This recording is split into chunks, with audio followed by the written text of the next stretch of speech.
Bismillahirrahmanirrahim. Meninggalkan perkara sia-sia. Bismillahirrahmanirrahim. Meninggalkan perkara sia-sia.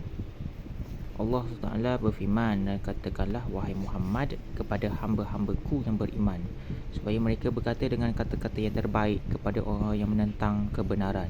Sesungguhnya syaitan itu sentiasa masuk antara mereka yang beriman dan yang menentang. Sesungguhnya syaitan itu adalah musuh yang amat nyata bagi manusia. Surah Al-Isra ayat 53.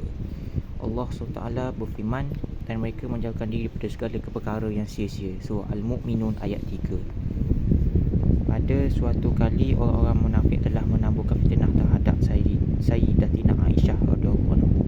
Maka sebahagian orang-orang Islam yang lurus mula menyebut-nyebut berita angin tersebut. Atas keadaan itulah ayat ini diturunkan. Allah SWT berfirman, semasa kamu bertanya atau menceritakan berita dosa itu dengan lidah kamu dan memperkatakan dengan mulut kamu akan sesuatu yang kamu tidak ketahui kebenarannya, dan kamu pula menyangkanya perkara kecil, pada hadis sisi Allah SWT perkara itu perkara yang besar dosanya. Dan sepatutnya macam kamu dengannya, kamu segera berkata, tidaklah layak bagi kami memperkatakan hal ini. Maha suci engkau ya Allah daripada mencemarkan nama baik ahli rumah Rasulullah SAW. Ini adalah satu dusta yang besar, tuduhannya amat berat. Allah SWT memberikan pengajaran kepada kamu supaya kamu tidak mengulangi perbuatan yang demikian itu selama-lamanya, jika betul kamu orang yang beriman. Surah An-Nur ayat 15 hingga 17. Allah SWT berfirman, dan orang yang memberikan penyaksian palsu dusta, dan orang yang apabila mereka bertembur dengan sesuatu yang sia-sia, mereka melaluinya sahaja tanpa tertarik sambil menjaga kehormatan diri. Surah Al-Furqan ayat 72.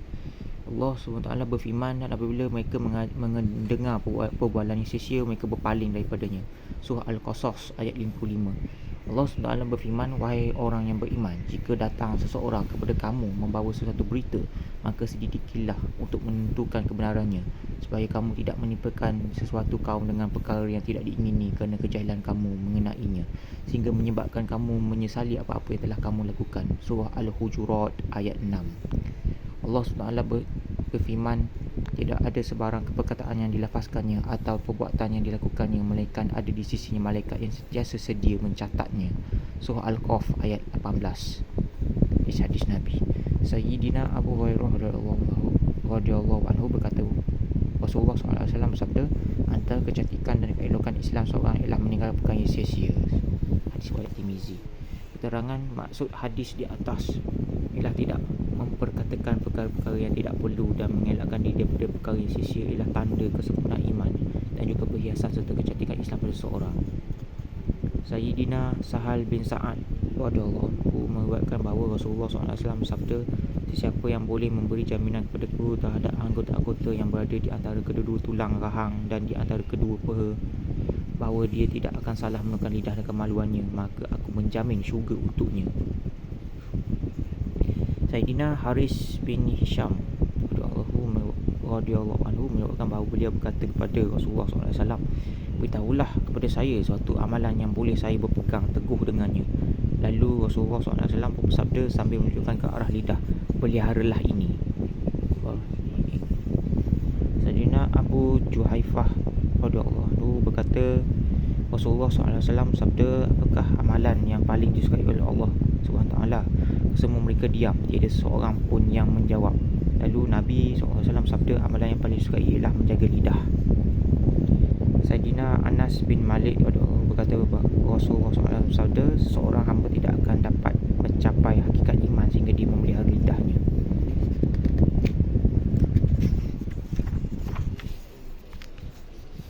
Sayyidina Uqbah bin Amir radhiyallahu anhu berkata, saya bertanya kepada Rasulullah SAW, wahai Rasulullah, apakah cara untuk mendapatkan keselamatan? Baginda SAW menjawab, peliharalah lidah kamu, tinggallah dalam rumah kamu, jangan ke sana kemari tanpa tujuan, dan menangislah atas kesalahan-kesalahan kamu.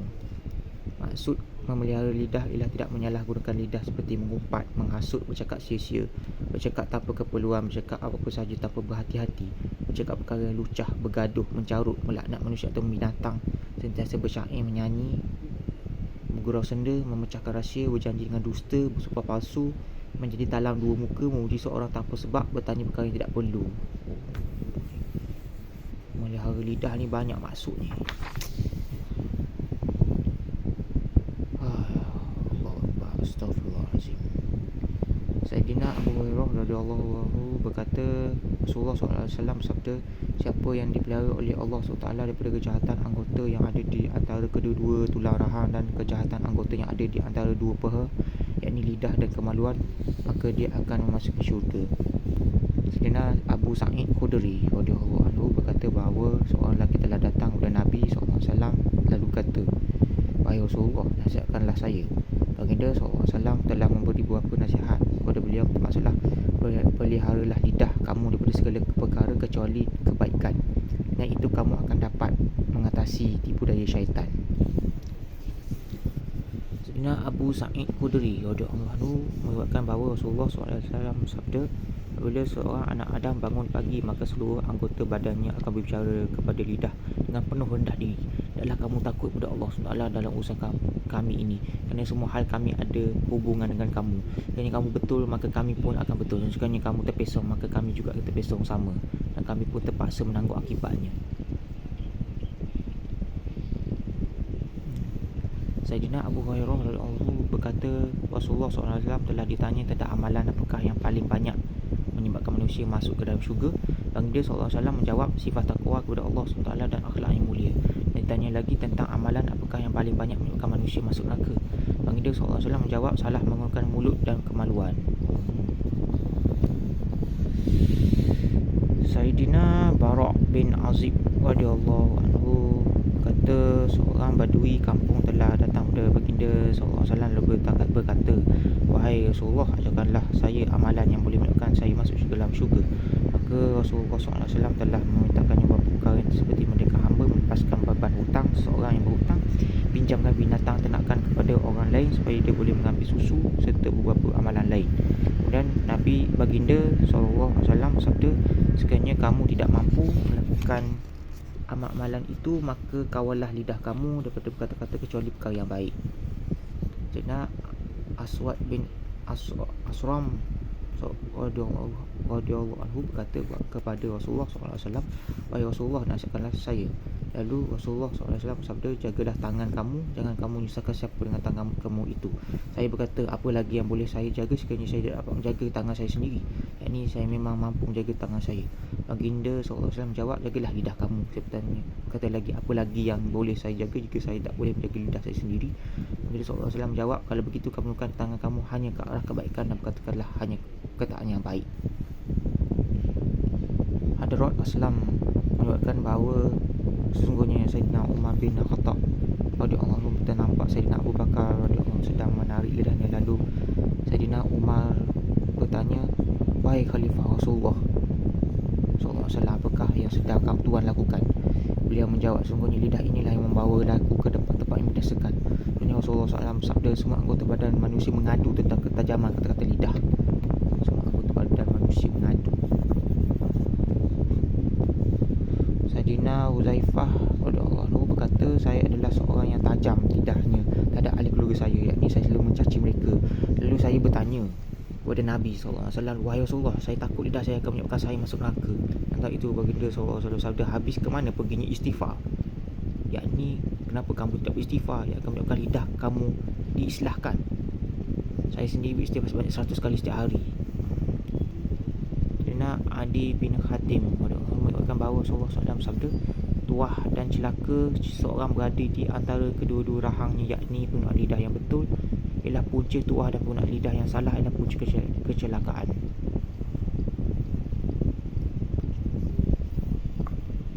Hadrat Hasan radhiyallahu berkata, telah sampai kepada kami bahawa Rasulullah SAW sabda, semoga Allah Subhanahu Wa Taala merahmati seorang hamba yang berkata-kata dengan perkataan yang baik dalam mendapat faedah di dunia dan akhirat, walaupun dia diam lalu terselamat daripada kesalahan-kesalahan lidah.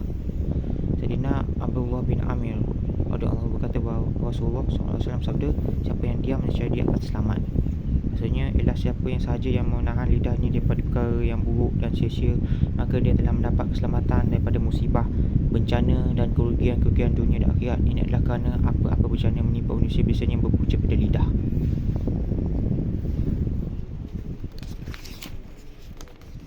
Hadrat Imran bin Hattan radhiyallahu berkata, saya telah bertemu dengan Sayyidina Abu Zar dan saya mendapati beliau keseorangan dalam masjid dalam keadaan berselubung dengan selai selimut hitam. Saya bertanya kepadanya, wahai Abu Zar, kenapa sendirian saja? Yakni kenapa Tuhan suka sendirian dan mengasihkan diri daripada orang ramai? Beliau menjawab, saya telah mendengar Rasulullah SAW sabda bahawa bersendirian lebih baik daripada bersama teman yang jahat.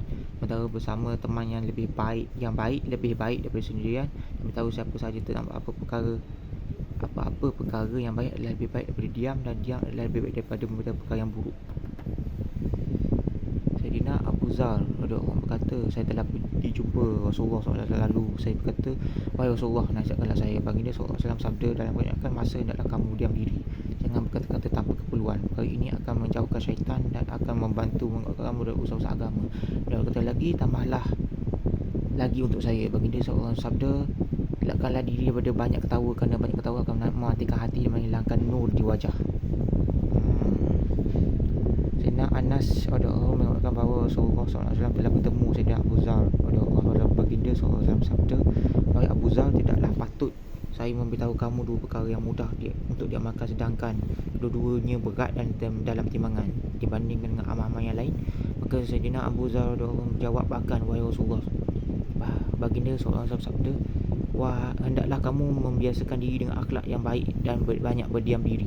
Aku bersumpah dengan zat yang nyawa Muhammad dalam genggamannya, atau amalan-amalan seluruh makhluk tiada amalan yang lebih baik daripada kedua amalan ini.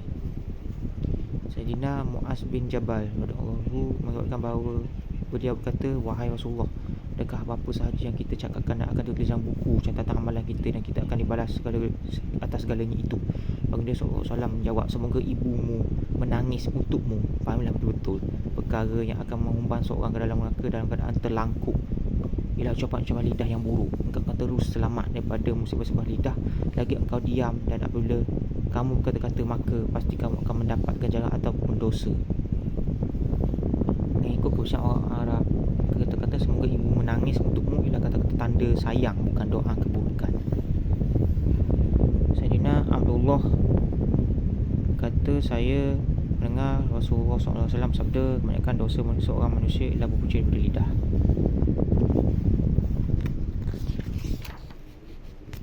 Hamba perempuan kepada anak perempuan Abul Hakam berkata, beliau mendengar Rasulullah SAW sabda, sungguhnya ada seorang yang sudah begitu hampir dengan syurga sehingga jarak antara dia dengan syurga hanyalah sehasta.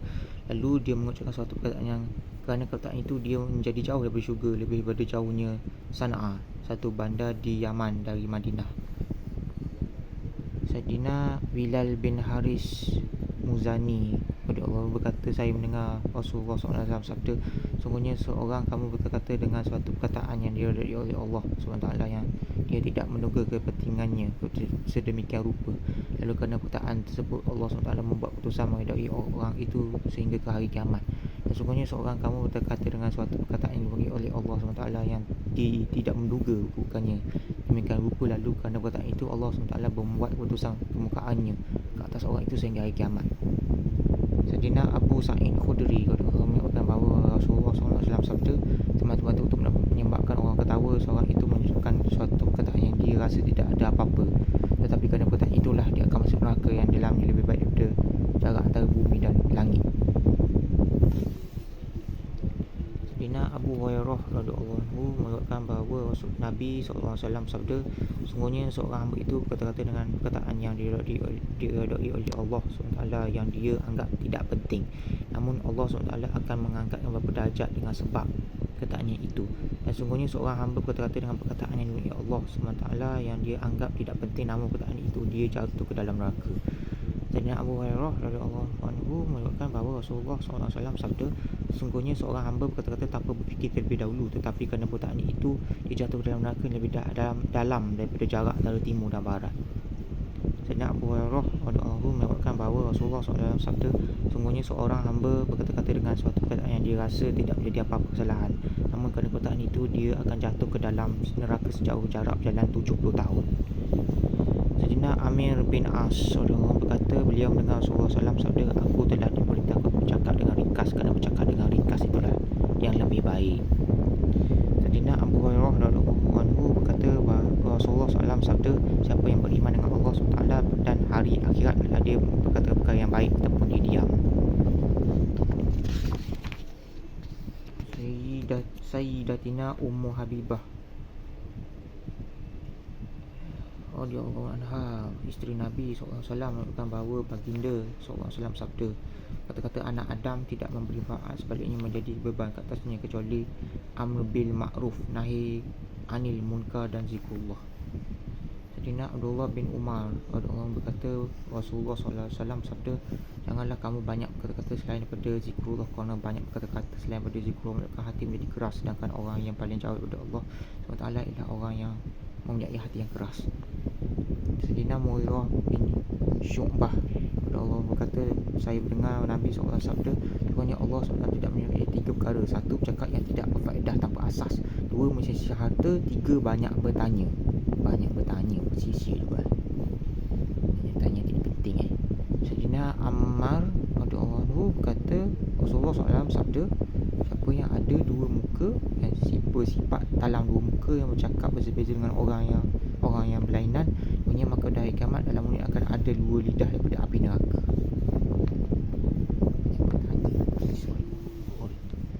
Sayyidina Mu'az berkata, wahai Rasulullah, beritahulah kepada saya satu amalan yang boleh menyebabkan saya masuk syurga. Baginda SAW bersabda, berimanlah kepada Allah, dengan Allah SWT berkatalah yang baik-baik akan ditulis untukmu pahala, dan jangan berkata-kata yang buruk, saya tuliskan ke atas kamu dosa. Sayyidina Muawiyah bin Haidah radhiyallahu anhu mengatakan bahawa beliau mendengar Nabi SAW bersabda, kecelakaan bagi orang yang bercakap dusta untuk menyebabkan orang lain ketawa, kecelakaan untuknya. Sayyidina Abdullah bin Umar radhiyallahu anhu mengatakan bahawa Nabi SAW bersabda, bila seorang hamba bercakap dusta, maka malaikat akan menjauhkan diri daripadanya sejauh satu batu kerana busuk pendustaannya itu.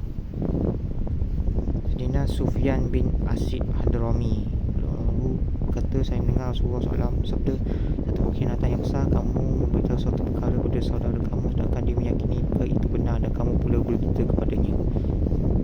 Keterangan maksud hadis ialah sebenarnya berbohong ialah dosa yang tercela, tetapi dalam sesetengah keadaan dosa berbohong itu menjadi lebih berat lagi. Antara keadaan itu ialah ada orang yang menaruh sepenuh kepercayaan kepada kamu, tetapi kamu telah mengambil kesempatan daripada kepercayaannya itu untuk kepentingan kamu dengan berbohong kepadanya dan menipunya. Sayyidina Abu Umamah radhiyallahu berkata, Rasulullah SAW sabda, seorang mukmin itu dilahirkan beserta segala tabiat-tabiat, sama ada yang baik ataupun yang buruk, kecuali tabiat berbohong dan khianat. Sayyidina Safwan bin Sulaim berkata bahawa Rasulullah SAW bertanya, adakah mungkin orang mukmin penakut? Baginda SAW jawab, ya. Ditanya lagi, apakah mungkin orang mukmin kedekut? Baginda SAW jawab, ya. Dia tanya lagi, apakah mungkin orang mukmin berdusta? Baginda SAW jawab, tidak mungkin.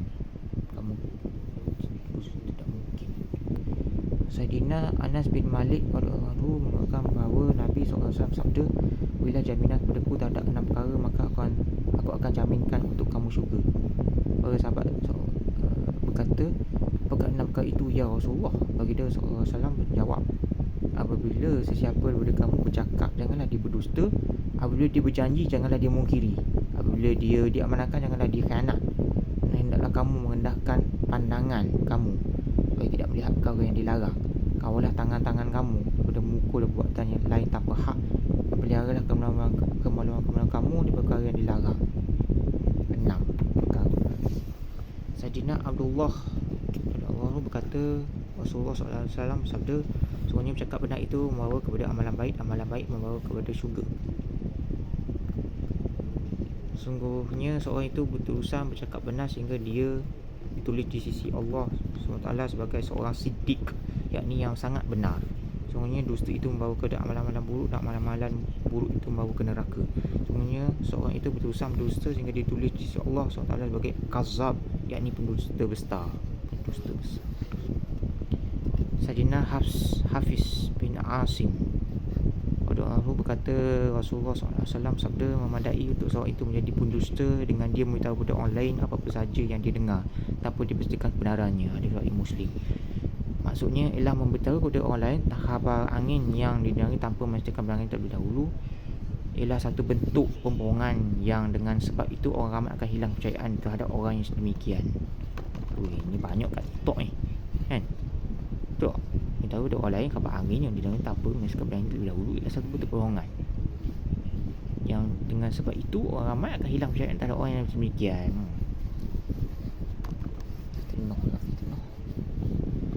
Saidina Abu Hurairah radhiyallahu anhu mengatakan bahawa Rasulullah SAW bersabda, "Hendaklah untuk seorang itu berdosa bahawa dia memberitahu kepada orang lain apa sahaja yang dia dengar tanpa dia bersihkan kebenarannya."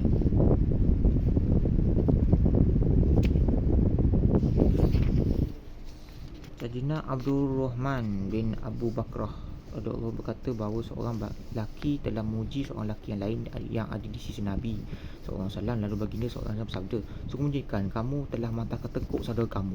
Baginda SAW mengatakan kata ini sebanyak 3 kali. Kemudian baginda SAW bersabda, "Sekiranya siapa antara kamu yang merasakan perlu untuk memuji seorang yang dia meyakini bahawa seorang itu sebenarnya baik, maka berkata, saya rasa bahawa si fulan itu baik, namun Allah SWT yang akan menghisapnya. Hanya Allah yang mengetahui hakikat yang sebenar, mana dia baik atau tidak. Saya tidak memuji seorang dengan penuh yakin di hadapan Allah SWT." Sayyidina Abu Hurairah radhiyallahu anhu kata, "Saya telah mendengar Rasulullah SAW sabda, setiap umatku akan diampunkan kecuali orang yang telah melakukan dosa terangan. Dan antara dosa yang berterang-terangan ialah seorang yang itu melakukan apa-apa amalan buruk pada waktu malam, kemudian pada pagi hari walaupun Allah SWT telah menyembuhkan dosanya daripada ketahuan orang ramai, dia berkata, wahai fulan, malam aku telah melakukan sekian dosa. Di malam dalam keadaan Tuhannya telah menyembuhkan dosanya, namun dia bagi menandakan dosa yang telah disembunyikan Allah SWT itu. Tak boleh dosa sendiri jangan beritahu gitu. Dan Abu Hurairah mengatakan bahawa sungguhnya Rasulullah SAW bersabda, bila seorang itu berkata manusia telah binasa, maka sebenarnya dialah yang paling binasa dan kalangan mereka. Ini adalah kerana dia memandang hina terhadap orang lain, maka dia terlibat dengan dosa takabur. Dia sombong ni. Manusia telah binasa, binasa kalangan mereka kerana memandang hina terhadap orang lain, disebabkan dosa takabur. Nauzubillah min zalik. Astagfirullahalazim. Sayyidina Anas bin Malik berkata, seorang lelaki dalam kalangan para sahabat dalam meninggal dunia. Maka seorang lelaki lain berkata kepada mayat itu, berita gembira syurga untuk kamu. Lalu Rasulullah SAW saudara lelaki itu, bagaimana boleh kamu mengatakan demikian sedangkan kamu tidak mengetahui hakikat sebenarnya? Mungkin si mati ini telah melakukan kata-kata yang sia-sia, ataupun dia pernah bakhil terhadap perkara yang tidak akan mengeluarkan hartanya jika diberi kepada orang. Umpama mengajar ilmu agama, menjaga sesuatu kepada orang ataupun menjaga sesuatu di jalan Allah SWT, perbuatan demikian tidak akan mengeluarkan ilmu dan juga harta. Maksud hadis di atas ialah jangan kita berani menunjukkan seorang itu ahli syurga, tetapi hendaklah menaruh harapan untuk mendapat syurga kerana amalan-amalan yang baik. Ini penting juga ni. Adrak Hasan bin Atiyah Allah berkata, sekali Sayyidina Sayyid bin Aus Allah sedang bersafar dan telah berhenti di satu tempat, lalu berkata kepada hamba sahayanya, bawalah safrah supaya kita dapat berleka-leka dengannya. Dan beliau itu terasa asing bagi saya, Hasan. Lalu beliau berkata, sejak saya meluk Islam, apa-apa sahaja perkataan yang saya ucapkan pasti saya ucapkan setelah merenung dan berfikir terlebih dahulu. Kali ini saya telah tersalah. Jangan ingat perkataan saya tadi, bahkan ingatlah apa-apa yang saya ingin beritahu sekarang.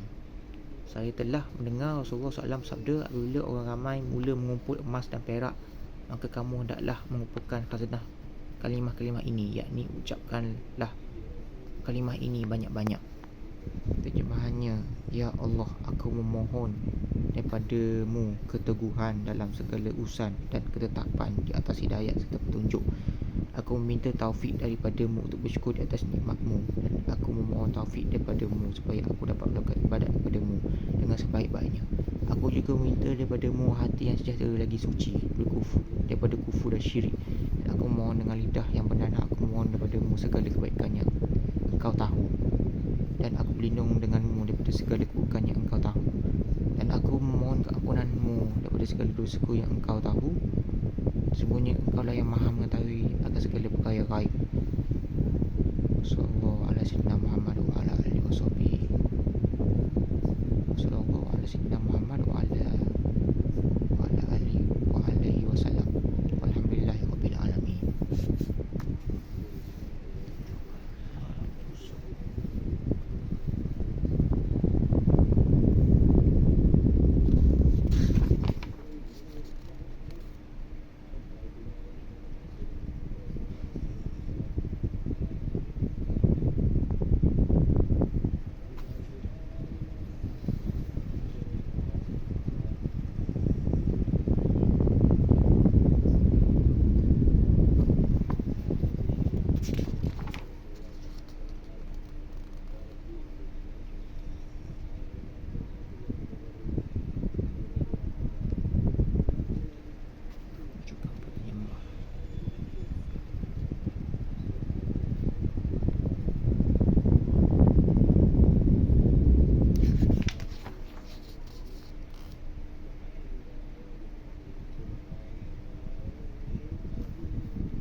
Taibah yang kini jalan perintah Allah.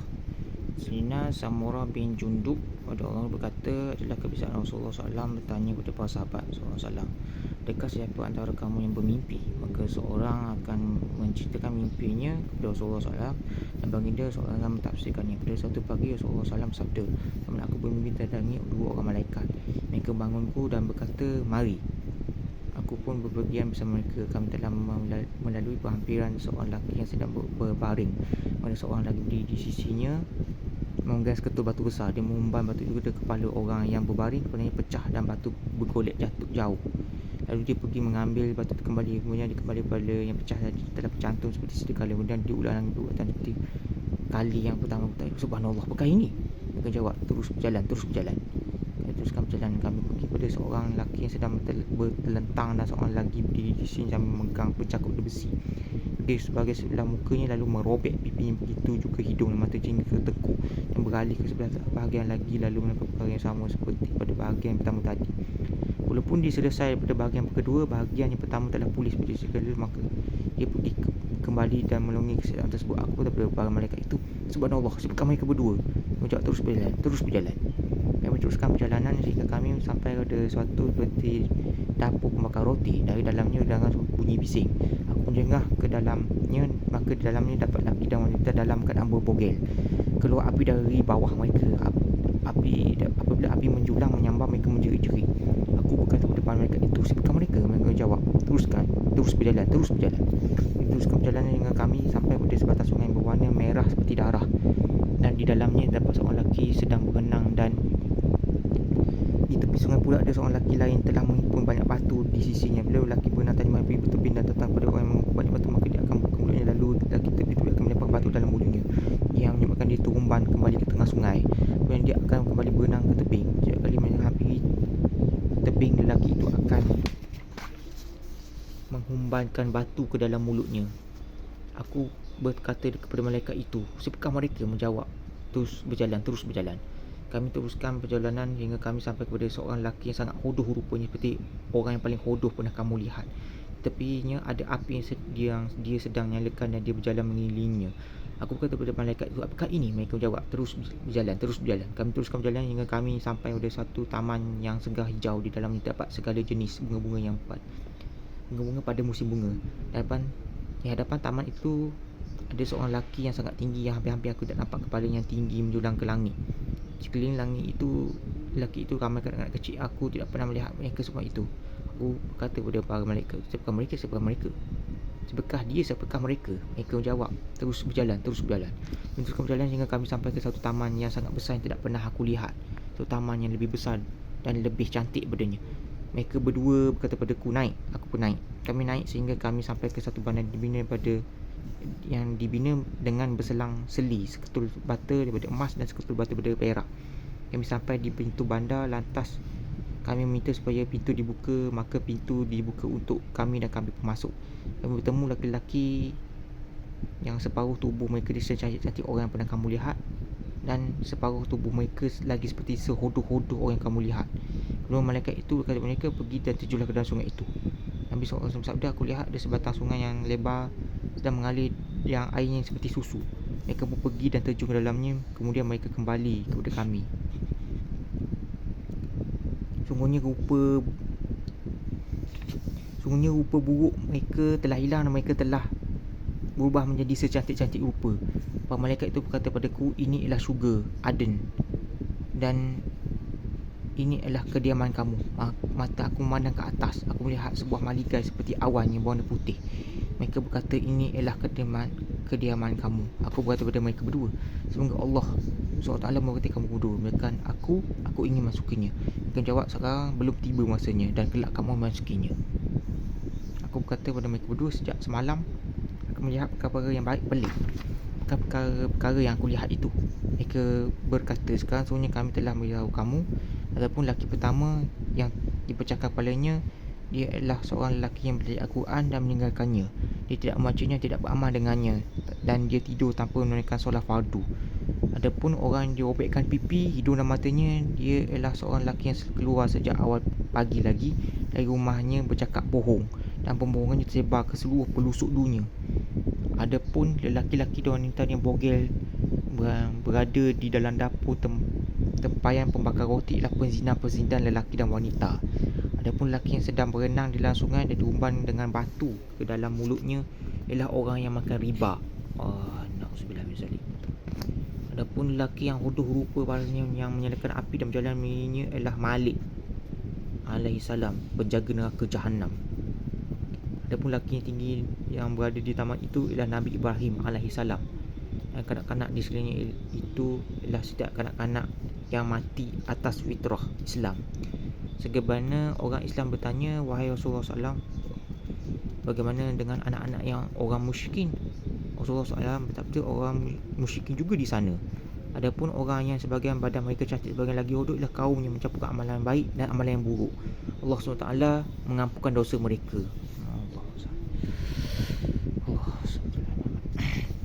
Sayyidina Abu Zar dan Sayyidina Abu Darda meriwayatkan, sungguhnya Rasulullah SAW bersabda, sungguhnya aku mengenali umatku antara umat-umat pada hari kiamat. Para sahabat bertanya, wahai Rasulullah, bagaimana Tuan mengenali umat Tuan? Baginda SAW menjawab, aku mengenali mereka kerana catatan-catatan amalan mereka diberi kepada mereka melalui ketangan kanan. Aku mengenali mereka kerana nur di wajah mereka kesan daripada banyak bersujud. Dan aku mengenali mereka kerana ada satu cahaya khas yang bergerak di hadapan mereka. Keterangan satu cahaya khas ialah cahaya iman seorang mukmin. Setiap orang akan mendapat cahaya berkadar dengan keutamaan masing-masing.